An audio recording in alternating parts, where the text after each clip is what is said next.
Oil పోసుకున్న కుక్కర్లో. So ఈ ఉల్లిపాయ పచ్చిమిరపకాయలు ఇవి యాడ్ చేస్తాను. ఉల్లిపాయలు వేగుతున్నాయి. ఇప్పుడు కట్ చేసి పెట్టుకున్న కరివేపాకు కొత్తిమీర వేసేసుకోవాలి. ఒకసారి కలుపుకుందాం మంచిగా.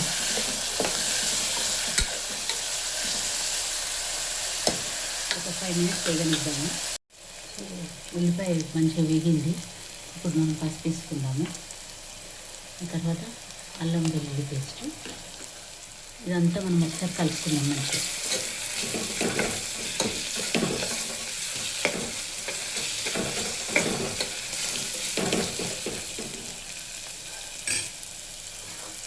ఇప్పుడు ఇలా టమాటాలు యాడ్ చేసుకున్నాం. టమాటాలు యాడ్ చేసి పెట్టుకున్న తర్వాత చిక్కుడుకాయ ఆలుగడ్డ కడిగి పెట్టుకున్నాం ఆల్రెడీ నేను. సో అది వేసుకున్నాం.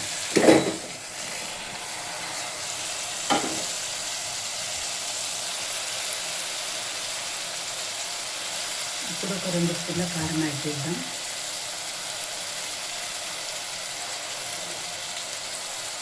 ఈ తర్వాత ఉప్పు.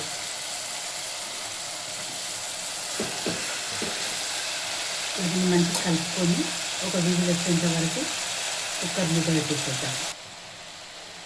చూసిందిగా కలుపుకుంటే ఈ విధంగా అయింది. ఇప్పుడు ఒక గ్లాస్ నీళ్ళు యాడ్ చేద్దాం దీనికి.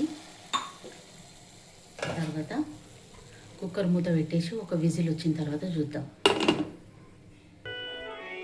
ఓకే, ఇప్పుడు చూద్దాము. అయిపోయింది కూర. ఇది కొంచెం లూజ్ చేసిన ట్రై కాకుండా, ఎందుకంటే టమాటాలు వేసిందే కొంచెం గ్రేవీ చేసేందుకు.